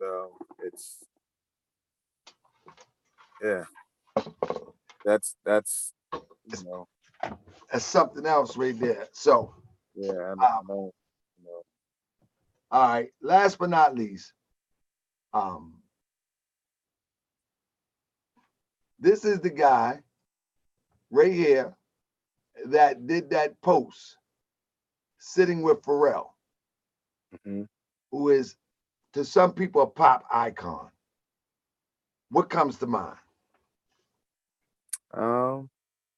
Like 3 citizens sitting down, man, and I think that's to me that shows diversity and inclusion. That shows willingness to sit down and collaborate with people. You know, I don't when I look at that picture, because I know those people. I mean, I know for real. I've met him once, seen him a couple of times. I do know the other two guys, and I don't know the guy in the far left too much. I know the one on the right a little bit more, and I think that it just looks like a peaceful conversation, like a peaceful dialogue. They sitting down, had a good time, and they're enjoying each other's company. So looks like peace to me. Looks like some unity going on. Indeed, indeed. Do you think that you could ever have a conversation to try to help give this guy here some understanding as to your position and why you made the statement that you made? Because it appears to be that he is the one that initiated, it appears to be, I could be wrong, but it appears to be that he is the one that initiated this firestorm. It appears to be. I could be wrong, and Yeah, I stand to be correct. absolutely. You know, I think you may be right, because I know there was a letter that was sent to the city council coming from his organization that he wrote, if I'm not mistaken. So, you know, and then in conjunction with this post on what is that, Twitter? Yeah, I mean, so to answer your question, can I sit down and have dialogue? Absolutely. I can sit down and speak with anyone. You know, I don't mind talking about my views and my thoughts and my expressions. You know, I don't appreciate the way that they misrepresented my views, and I would be clear with that. Like, I do feel like that was wrong. That was a blatant violation of my rights, and I think they need to be considerate of all human rights before they ever do anything like that again. And you know, just because you don't agree with me, that's fine. But you know, I never put anybody's name in anything. I'm not sending letters to folks, and I'm not sending, you know, nobody's sending threatening messages or anything of that nature. You know, Moorish Americans have had businesses that, you know, have been targeted after this, you know, have received negative reviews and slander and defaming messages towards Moors just for no reason. So to me, you know, the whole thing is something that was blown out of proportion and made much worse than it had to be initially. But in order to be the Prince of Peace, you got to be the Prince of Strife. So sometimes you got to stir the pot a little bit to get the people to focus on what is really important. And it seems to be that's where we're finally at, because this needs to be a discussion around human rights. And that's one thing I want to be very, very clear with, is that this is in no way intended to be perceived as any attack against any organized group. This is nothing against the LGBT community, as our brother man and moderator, good noble brother Tahaka demonstrated in the beginning. He gave honors to that group, and even looking at their organizational website and what they stand for, that's some good work. And if anything, stay focused on that work. You know, like, we're the Moorish Science of America. We uplift fallen humanity. You know, we have HRC, Advocates for Human Rights. Facebook has a Facebook police. They already have a group that monitors Facebook posts and they review.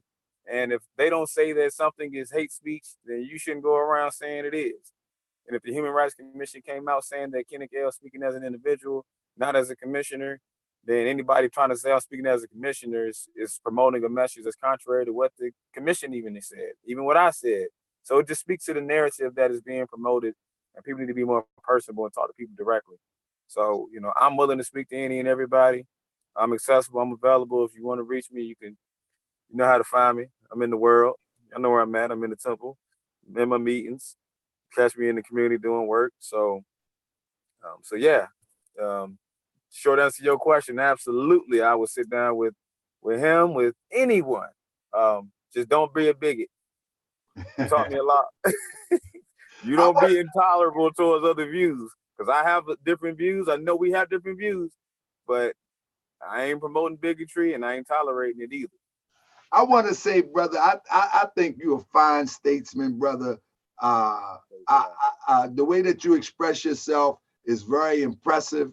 And what I mean is very impressive because we can find our brothers and sisters that have a strong viewpoint, but in articulating it can roll off the bus a little bit, and we may understand, but the public at large may take it the wrong way. And I think you are clear that you are not a hateful person. You are not targeting any group. You're not targeting any individual. You're simply targeting the principle of a full-grown man choosing to be a woman now being able to use a restroom near your adolescent child.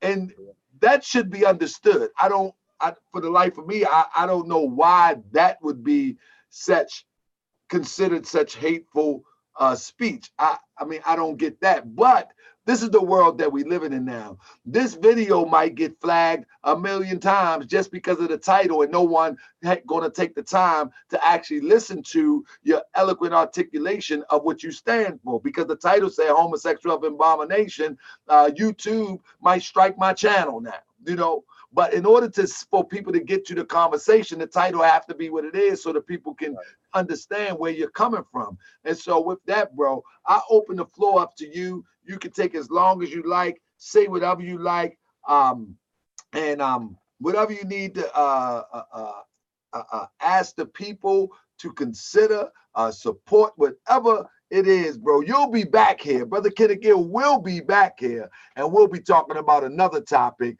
soon. But the floor is yours. Take it away, brother. Islam, praise Allah, honor to his prophet. I just want to say first, I love each and every one of you that can hear my voice, every one of you that can't. I love all of humanity. Really care for everybody, and I think that we can all ask everybody to learn from this experience that they've seen. You know, take your time and be compassionate and understanding with people, and focus on the principles. This is about love, truth, peace, freedom, and justice. You know, if you're just not hearing about the Moors and you trying to figure out what we're about, we are for love, truth, peace, freedom, and justice. And let's focus on the prophet's divine plan of the ages. Let's focus on that. Let's focus on unifying the Asiatics across America. Let's focus on improving our social economic condition. Let's focus on teaching our people those things necessary so they can become better and true American citizens. Let's clean up. You know, it's time to speak out, against the hatred, slander, the lewdness, the murders, the theft, and everything that harms. Don't tolerate it. It's time, and it needs to stop. We own justice, mercy, love, and right. So, I would say, let's just move forward. There's a lot of things. I'm working on a book right now, so I'm gonna have a book that's coming out pretty soon. It's gonna be teaching about Noble Drew Ali, the Egyptian adept, and some of the things that he brought us and taught us from my Moorish perspective. Support the Moors, support your temple. If you want to learn about the Moorish science of America, I encourage you, please get to your local temple in your city, in your community. All the Moors, one prophet, one temple. Stop banging on each other. Stop going at each other. Be sincere. Let's come together, work together, especially if you're in the same city, you're in the same community, same neighborhood, you should be working together. Asiatics, everybody, it's time we just come together. Also, you can support the temple. We got PayPal. You could send us some finance to our PayPal. It's what is it? Unity Temple 14 PayPal. You can send me a message on Facebook. I'll post it or give you a link to put in this video. And you can send us some finance, cash app us, donate. Most importantly, we ask everybody to be a good person, man. Work together. I kind of feel like I'm being redundant here saying the same stuff, but that's really all it is, man. Like, I don't have a whole lot more to say. I really sincerely appreciate you, brother, and the noble work you're doing in the noble temples. I think that, for years I've been talking for some time. I said, brother, we ain't gonna get you on the show. Let me get on the show. Let's talk about some stuff, man. Got a lot of stuff to talk about, and, granted, we finally here. I think this is a good subject. It's an honor to be a part of the show and promote your industrious act. I think y'all more need to listen to the brother. He dropping some science, and I used to think you were very controversial, but you're not. You're solving problems, brother. You're solving a lot of problems and things that need to be discussed and addressed, and he's forcing us to talk about some tough topics and tough subjects. Just to be willing to take on this subject on your show speaks volumes. And I saw you commented on Facebook posts and putting the links in there like, yo, we ain't got nothing to hide. All right. We Muslims, we here, we ain't going nowhere. We here to uplift all of humanity. So yeah, I extend my honors to all groups of Moors. If you're not in the temple, it's all right. Get with one. If you're in the temple, do right, get out the temple. Go help with the people that ain't in there. let's not stay isolated to our groups anymore. Let's, you know, the prophet's lesson, the prophet's program need to be taken on the highways and byways. I'm gonna close out with this focus on the divine plan of the ages. Let's adhere to our divine creed and our religion of Islamism. Live by love, truth, peace, freedom, and justice. Second, let's make sure that we are cultivating and enhancing our spiritual relationship with our Father God, Allah, knowing that Allah and man are one. Meditate, eat right, okay? Drink some water, go plant-based, purify yourself. Third thing, truthful education. Let's focus on that truthful education. Let's make sure we're teaching the truth about who we are as a people, teach the truth about our prophet, about the Egyptian adept, the professor, make sure our children are receiving the truth. It's time to air out the truth and the divine truth. And then the fourth thing is the Moorish Uplifting Fund. Make sure you subscribe as much as you're able to the Moorish Uplifting Fund. It takes finance to uplift the nation. So if you're a member, pay dues. Pay your dues. Subscribe as much as you're able. Do what you're supposed to do. If you're not and you want to just help financially, we'll take donations and finances to any temple. Let's come together and do it. So let's keep the prophet out front, focus on his program, and let's not allow this situation that, you know, I've been, you know, experienced to be misconstrued. Don't focus on me. I am your brother, man. All right. Allah does not respect the stations or the name. None of that. The name is faithful. So I'm your faithful brother. It's an honor to be here. I appreciate you, brother. I appreciate everybody that's listening. And I just extend my 5. Islam. And Islam. I yield the floor, brother. Islam. So family, let me just say this. 1 second. Let me say this, family. One thing that we have to come to the realization is that we as a group of people have been demarginalized, and we have been sitting ourselves back due to the mental slavery that we find ourselves with right now. And it's compounded by society trying to enforce principles on us that's not even ours. When we look at the homosexual LGBTQ community, it's a shame that we are looking at it through the lens of what the media gives us. For every Asiatic in this chat right now, I would hope that you was fortunate enough to be raised around a gay person, male or female, so you would know the difference between the hype that news put on it and the reality of how gay people live their life. Most gay people do not impose themselves on other people. Most gay people do not try to convince you to like them. Most gay people, when I was growing up, had their own space and intermingled with everybody within the community. Everybody knew Boy Ronnie was gay. Nobody punched Boy Ronnie in the face. That came later with media trying to impose an ideal on the public. So in my neighborhood, we had Boy Ronnie, and he probably watching this. Boy Ronnie was gay as ever, but Boy Ronnie was never attacked. Boy Ronnie was free to be Boy Ronnie until Boy Ronnie chose to be Man Ronnie, and Boy Ronnie ultimately began to have children. Now, we don't pass judgment to condemn anybody, but we should pass judgment in order to keep us safe. Boy Ronnie did not harm anybody. We also had in first court, because we lived in what we call courts, we had Peanut. Peanut was gay as ever. Gay as ever. Again, Peanut was not attacked. He was a part of the community. Everybody knew Peanut was gay. Cowboy, Tweety Bird, anybody that's from my neighborhood know what I'm talking about. We must not allow social media and the media of the powers that be to give us the bad representation of what the LGBT community is that is amongst our fabric. I know people right now, L. Chris L. Live a gay lifestyle as a lesbian, a fan of the channel, proclaim Moorish American, striving to be the best that she can be, but she lives a lesbian lifestyle. We must not allow our principles, as we stand on them, to be scrutinized, criticized, because we stand on them, and not let the public believe that we hate somebody because we stand on the 5 highest principles known to man.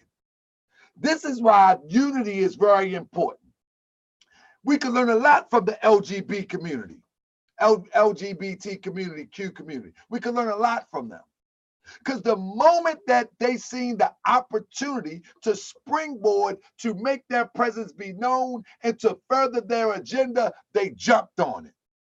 Maybe we need to put together an organization that's a watch.